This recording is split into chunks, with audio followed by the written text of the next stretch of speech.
Horror story বাংলাতে আপনাদের স্বাগতম। আজকে আপনাদের জন্য 3টি ভয়ঙ্কর ঘটনা নিয়ে হাজির হয়েছি। প্রথম ঘটনাটি নিশিভূতের। চলুন শুরু করা যাক। শরতের শেষ দিকের রাত, ঝিরিঝিরি বাতাস বইছে আর বাঁশঝালের পাতাগুলো যেন ফিসফিস করে কথা বলছে। গ্রামটি তখন গভীর ঘুমে মগ্ন। শিবু আর তার বন্ধু রতন দুজনেই রাতবিরেতে মাছ ধরার জন্য কুখ্যাত।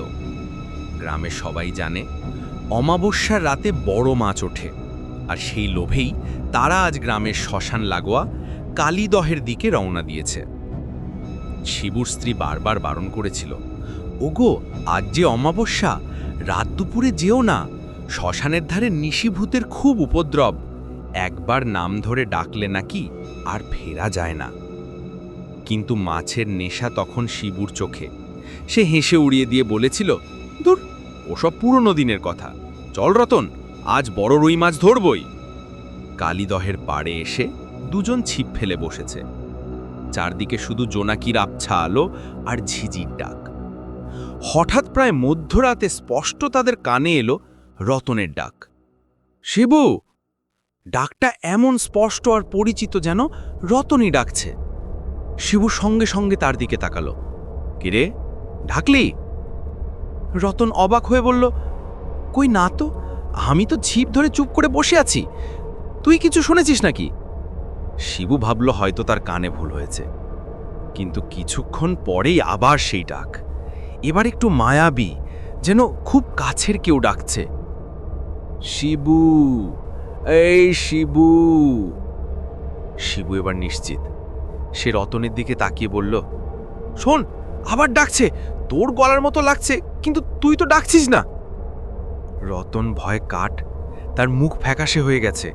সে ফিসফিস করে বলল, ভাই, নিশি ডাকছে, তুই কিন্তু ভুলেও সাড়া দিবি না। একবার যদি সাড়া দিস তবে নিশি তোকে নিয়ে যাবে, আর তুই আর কখনো ফিরে পাবি না। শিবুর বুক ঢিপ ঢিপ করছে। সে চোখ বন্ধ করে নিজেকে শান্ত করার চেষ্টা করল, কিন্তু নিশির ডাক এবার যেন আরো কাছে, আরো মিনতি সুরে। শিবু রে, আমি যে একা, এদিকে আয় না একটু, মাছ ধরছিস, দে না আমাকে দুটো। শিবুর হাত পা যেন অবশ হয়ে আসছে। পরিচিত গলা এই কাতর অনুরোধে তার মন দুর্বল হয়ে গেল। সে ভাবল হয়তো গ্রামেরই কোনো লোক ভুল করে এসেছে। সে প্রায় উঠেই দাঁড়িয়েছিল। ঠিক সেই মুহূর্তে রতন ছিপ ফেলে এক লাফে শিবুকে জড়িয়ে ধরল। না শিবু, খবরদার উঠবি না, একবার উঠে দাঁড়ালেই তো সর্বনাশ। দেখ, আমি তোর বন্ধু, আমি তোকে ছাড়ব না। রতন তখন সাহস করে উচ্চস্বরে মন্ত্র পড়া শুরু করল, যা তার ঠাকুমা শিখিয়েছিল। মন্ত্রের প্রথম লাইনগুলো সবে শুরু করেছে, অমনি নিশির ডাক থেমে গেল। চারপাশের বাতাস যেন হঠাৎ ভারী হয়ে উঠল। তারা দেখল, ঠিক যেখানে তারা বসে আছে তার উল্টো দিকের কিনারায় আবছা অন্ধকারে একটি ছায়া মূর্তি ধীরে ধীরে জলের ওপর ভেসে উঠছে। মূর্তিটির চোখ দুটো যেন জ্বলন্ত অঙ্গার। কোনো কথা না বলে সেটি এক দৃষ্টিতে তাদের দিকে তাকিয়ে আছে।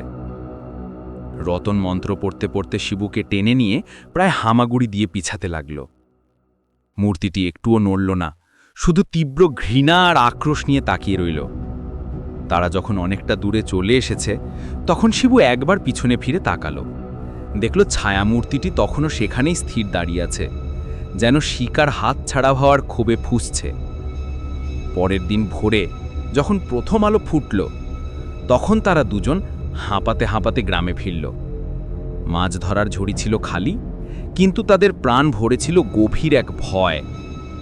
শিবু সেদিন থেকে মাছ ধরা প্রায় ছেড়েই দিল, আর রতন, সে প্রতি অমাবস্যায় কালীদহের দিকে তাকালেই আজও ভয়ে শিউরে ওঠে, যেন সেই রাতের নিশির ডাক আজও তার কানে বাজছে। শিবু, এই শিবু! আজকে রাতের পরবর্তী ঘটনাটি হলো বোবা জিনের আসর। চলেন শুরু করা যাক। কলেজের ফাইনাল পরীক্ষার জন্য কদিনের ছুটি পেয়েছিল আকাশ। শহরের কোলাহল থেকে দূরে গ্রামের পুরনো বাড়িটা এসে উঠেছিল একা। নিরিবিলিতে পড়াশোনা ভালো হবে, এই ছিল তার ধারণা। কিন্তু সেই ধারণা যে এতটা ভুল প্রমাণিত হবে তা সে কল্পনাও করতে পারেনি। বাড়িটা অনেক পুরনো, তার দাদার বাবা বানিয়েছিলেন। বিশাল বিশাল ঘর, উঁচু ছাদ আর লম্বা বারান্দা। দিনের বেলাতেও বাড়ির কিছু কিছু জায়গার কেমন যেন একটা গা ছমছমে ভাব লেগে থাকে। প্রথম রাতটা ভালোভাবেই কাটল, কিন্তু সমস্যা শুরু হলো দ্বিতীয় দিন সন্ধে থেকে। আকাশ পড়ার ঘরে বসে বইয়ে মনোযোগ দেওয়ার চেষ্টা করছিল। বাইরে তখন মুষলধারে বৃষ্টি আর থেকে থেকে বিদ্যুতের ঝলকানি। হঠাৎ ওপরের তলার খালি ঘরটা থেকে একটা কিছু পড়ার শব্দ হলো, যেন কেউ একটা ভারী চেয়ার টেনে সরালো। আকাশ ভাবল হয়তো ইঁদুর বা অন্য কিছু, কিন্তু কিছুক্ষণ পর আবার শব্দ। এবার মনে হলো কেউ যেন খালি পায়ে ভারী পদক্ষেপে হেঁটে বেড়াচ্ছে। বুকটা একটু কেঁপে উঠল। উপরের তলায় তো তার যাওয়ার কথাই নয়, সব ঘর তালাবন্ধ থাকে। মনের ভয় দূর করতে সে উঠে দাঁড়ালো, ভাবল একবার দেখে আসবে। কিন্তু সিঁড়ির দিকে পা বাড়াতেই কারেন্ট চলে গেল। চারদিকে নিকষ কালো অন্ধকার। মোবাইলের ফ্ল্যাশলাইটটা জেলে সে ওপরে যাওয়ার সাহস আর করল না। নিজের ঘরে ফিরে এসে দরজাটা ভালো করে আটকে দিল। সেদিন রাতে ঘুমের মধ্যে এক অদ্ভুত অনুভূতিতে তার ঘুম ভেঙে গেল। মনে হলো ঘরের মধ্যে সে একা নয়, কেউ একজন তার বিছানার পাশে দাঁড়িয়ে আছে। সে চোখ খুলতে পারছিল না, যেন কেউ চোখের পাতা দুটো চেপে ধরেছে। শরীরটা পাথরের মতো ভারী হয়ে গেছে। সে চিৎকার করার চেষ্টা করল, কিন্তু গলা দিয়ে কোনো স্বর বেরোলো না। মনে হলো যেন তার কণ্ঠনালী কেউ অদৃশ্য হাতে চেপে ধরেছে। একটা বরফ শীতল স্রোত তার শির দ্বারা বেয়ে নেমে গেল। সে স্পষ্ট বুঝতে পারছিল একটা দীর্ঘশ্বাস তার ঘাড়ে এসে পড়ছে। নিঃশ্বাসে একটা পচা ভ্যাপসা গন্ধ। অনেক চেষ্টার পর যখন সে চোখ খুলতে পারল, তখন ঘরে কেউ ছিল না, কিন্তু জানালার বাইরে চাঁদের আবছা আলো এসে দেখল একটা লম্বা ছায়ার মতো অবয়ব উঠোনের কোণে মিলিয়ে গেল। পরের দিন সকালে আকাশ সব ভুলে পড়াশোনায় মন দিল, কিন্তু ভয়টা মনের গভীরে কোথাও একটা কাঁটার মতো বিঁধেছিল। রাতে সে সব ঘরের লাইট জ্বেলে রাখল, কিন্তু নিয়তির পরিহাস, মাঝরাতে আবার কারেন্ট চলে গেল। এবার আর কোনো রাগঢাক ছিল না। আকাশ স্পষ্ট দেখল তার ঘরের দরজার নিচ দিয়ে একটা কালো ছায়া ভেতরে প্রবেশ করল। ছায়াটা ধীরে ধীরে মানুষের রূপ নিল, কিন্তু তার কোনো মুখ নেই, শুধু দুটো শূন্য কোটর, লম্বা হাড়গিলে হাত পা। কোনো শব্দ না করে সেটা তার দিকে এগিয়ে আসতে লাগলো। আকাশ চিৎকার করতে চাইল, দৌড়ে পালাতে চাইল, কিন্তু তার শরীরটা যেন অবশ হয়ে গেছে। গলা দিয়ে সামান্যতম আওয়াজও বেরোচ্ছে না। সে বুঝতে পারল এটাই সেই বোবা জিন যার কথা সে দাদির কাছে শুনেছিল। এরা শিকারকে বোবা করে দেয়, কারণ এরা শিকারের আর্তনাদ নয়, বরং তার নিঃশব্দ ছটফটানি আর চোখের ভয়ে উপভোগ করে। জিনটা তার বিছানার একেবারে কাছে এসে দাঁড়ালো। তার শূন্য চোখের কোটরের দিকে তাকিয়ে আকাশের মনে হলো তার আত্মাটা যেন শরীর ছেড়ে বেরিয়ে যাচ্ছে। বরফের মতো ঠান্ডা একটা হাত এসে তার গলাটা স্পর্শ করল। ঠিক সেই মুহূর্তে আকাশের মনে পড়ল দাদি বলেছিলেন বিপদে পড়লে আয়াতুল কুরসি পড়তে। তার মুখ বন্ধ, কিন্তু মনে মনে সে পড়া শুরু করল।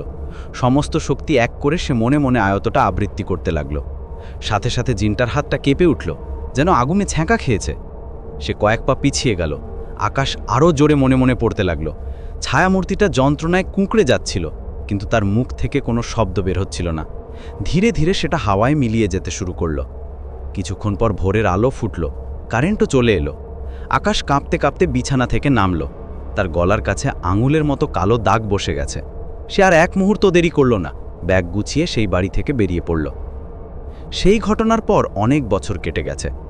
আকাশ আর কখনো একা সেই বাড়িতে যায়নি, কিন্তু আজও মাঝে মাঝে তার ঘুমের মধ্যে মনে হয় কেউ যেন তার বিছানার পাশে নিঃশব্দে দাঁড়িয়ে আছে। তার গলাটা শুকিয়ে আসে, সে চিৎকার করতে পারে না। বোবা আতঙ্কের সেই রাতটা তাকে আজও তাড়া করে ফেরে। সেদিন ছিল এক অমাবস্যার রাত। কালো কুচকুচে অন্ধকার যেন তার সমস্ত বিভীষিকা নিয়ে নেমে এসেছিল পৃথিবীর বুকে। আকাশ ভেঙে নামছিল অঝোরে বৃষ্টি, তার সঙ্গে পাল্লা দিয়ে বিদ্যুতের ঝলকানি আর মেঘের গুরু গুরু ডাক। অর্ণব ফিরছিল দূরের এক বন্ধুর বাড়ি থেকে বাইক নিয়ে। আচমকা এই দুর্যোগে তার পথ ভুল হয়ে গেল। চারপাশের গাঢ় অন্ধকারে রাস্তা চেনা দায়। হেডলাইটের ক্ষীণ আলোতে সে দেখতে পেল দূরে একটা ভাঙাচোরা বাড়ির আবছা অবয়ব। ঝড়ের দাপট থেকে বাঁচতে অর্ণব বাইকটা কোনো মতে একটা গাছের নিচে রেখে সেই পুরনো বাড়ির দিকেই পা বাড়ালো। গ্রামের মানুষজন এই বাড়িটাকে রায়চৌধুরীদের অভিশপ্ত বাড়ি বলেই জানত। বছর 50 আগে এই বাড়ির শেষ সদস্যরা এক অমাবস্যার রাতে রহস্যজনকভাবে নিখোঁজ হয়ে গিয়েছিল। তারপর থেকে বাড়িটা পরিত্যক্ত। কোনো সাহসী মানুষও রাতের বেলায় এ বাড়ির দিকে পা বাড়াতো না। কিন্তু অর্ণব তখন এতটাই দিশেহারা ছিল যে তার মাথায় এসব গুজব কাজ করছিল না। ঠেলে খুলল ভাঙা কপাট। মরমর করে উঠল কাঠের পুরনো চৌকাঠ। ভেতরে ঢুকতে একটা পচা ও স্যাঁতসেঁতে গন্ধ নাকে এলো। বাদুড়ের ডানার ঝটপট শব্দ আর বাদলের গোঁ গোঁ আওয়াজ যেন একটা অদ্ভুত ভৌতিক সুর তৈরি করছিল। অর্ণব তার মোবাইলের ফ্ল্যাশলাইট জেলে এগোতে লাগল। প্রতিটি পদক্ষেপে মাটির নিচে শুকনো পাতার মচমচ শব্দ এক বীভৎস নিস্তব্ধতা ভঙ্গ করছিল। ভেতরে ঢুকেই সে লক্ষ্য করল বাড়ির এক কোণ থেকে এক অদ্ভুত আলো আর আবছা একটা শব্দ ভেসে আসছে। প্রথমে ভেবেছিল অন্য কেউ হয়তো আশ্রয় নিয়েছে, কিন্তু শব্দের ধরনটা কেমন যেন অস্বাভাবিক, একটা কর্কশ একঘেয়ে মন্ত্রোচ্চারণের মতো। কৌতূহল আর ভয় মেশানো অনুভূতিতে অর্ণব সে আলোর উৎস বরাবর এগিয়ে গেল। একটা ভেতরের ঘরে ঢুকে অর্ণব স্তম্ভিত হয়ে গেল। তার শির দাঁড়া দিয়ে একটা হিমেল স্রোত বয়ে গেল। ঘরের মাঝখানে একটা নরমুণ্ডের খুলি, আর চারপাশে ছড়ানো কিছু শুকনো হাড়গোড়, মাঝে একটা জ্বলন্ত মশাল, তার আলোয় আলোকিত এক ভয়ানক দৃশ্য। চামড়া ঝুলে পড়া এক শীর্ণকায় মানুষ, পরনে কালো বস্ত্র, বিড়বিড় করে মন্ত্র আওড়াচ্ছে। তার চোখ দুটো যেন দুটো জ্বলন্ত অঙ্গার। একটা নরকঙ্কালের উপর বসে সে তার হাতে ধরা একটা ছুরি দিয়ে নিজের আঙুল কেটে সেই রক্ত একটা অন্য নরমুণ্ডে ফেলছে। অর্ণব বুঝতে পারল এ কোনো সাধারণ মানুষ নয়, এ এক তান্ত্রিক, আর সে চালাচ্ছে কোনো ভয়ঙ্কর কালো জাদুর আরাধনা। তান্ত্রিকের মন্ত্রোচ্চারণ যত তীব্র হচ্ছিল ততই ঘরের মধ্যে একটা চাপা গরম আর বুনো গন্ধ ছড়িয়ে পড়ছিল। অর্ণব ভয়ে জমে গিয়েছিল। সে পা টিপে টিপে পিছু হটতে শুরু করল, কিন্তু তখনই তার অসাবধানতায় শুকনো ডাল ভেঙে গেল পায়ের তলায়। মটাস শব্দটা সঙ্গে সঙ্গেই তান্ত্রিকের কানে গেল। মন্ত্রোচ্চারণ থেমে গেল। জ্বলন্ত অঙ্গারের মতো চোখ দুটো ঘুরিয়ে তান্ত্রিক দেখল অর্ণবকে। একটা বীভৎস হাসি খেলে গেল তার কুচকানো মুখে। হাসিটা শুনেই অর্ণবের গলা শুকিয়ে কাঠ হয়ে গেল। তান্ত্রিক হাতের ইশারায় অর্ণবকে ডাকল। অর্ণব পালাতে চাইল, কিন্তু তার পা দুটো যেন মাটিতে গেঁথে গিয়েছিল। সে এক পাও নড়তে পারল না। আয় বৎস, তুই তো সেই বলি যাকে অমাবস্যা চাইছে। তান্ত্রিকের কর্কশ স্বর ঘরের প্রতিটি কোণেই প্রতিধ্বনিত হলো। অর্ণব প্রাণপণে চেষ্টা করল চিৎকার করতে, কিন্তু তার গলা দিয়ে কোনো আওয়াজ বের হলো না। তান্ত্রিক উঠে দাঁড়ালো। তার চোখ দুটো যেন আরও বেশি উজ্জ্বল হয়ে উঠেছে। সে এক ঝলকে অর্ণবের সামনে চলে এলো। অর্ণবের মনে হলো যেন তার শরীর থেকে সমস্ত শক্তি শুষে নেওয়া হচ্ছে। তান্ত্রিক অর্ণবের দিকে তার শুকনো আঙুলগুলো বাড়িয়ে দিল। সেই আঙুলের স্পর্শে অর্ণবের মনে হলো তার শরীর অসাড় হয়ে যাচ্ছে। তান্ত্রিক তাকে টেনে নিয়ে গেল নরকঙ্কালের দিকে। অর্ণব দেখল আরেকটি নরমুণ্ডের পাশে তার জন্য একটা স্থান নির্দিষ্ট করা আছে। তান্ত্রিক আবার মন্ত্র আওড়াতে শুরু করলো। এইবার মন্ত্রগুলো আরও তীব্র, আরও ভয়ঙ্কর। অর্ণবের কানে তীব্র এক যন্ত্রণা শুরু হলো। তার মনে হলো যেন তার ভিতরের সমস্ত অস্তিত্বকে টেনে বার করা হচ্ছে। চারপাশে নরমুণ্ডগুলো যেন বিদ্রূপের হাসি হাসছে। একটা অদৃশ্য শক্তি তাকে ঘিরে ধরেছে। মুক্তি পাওয়ার কোনো পথ নেই।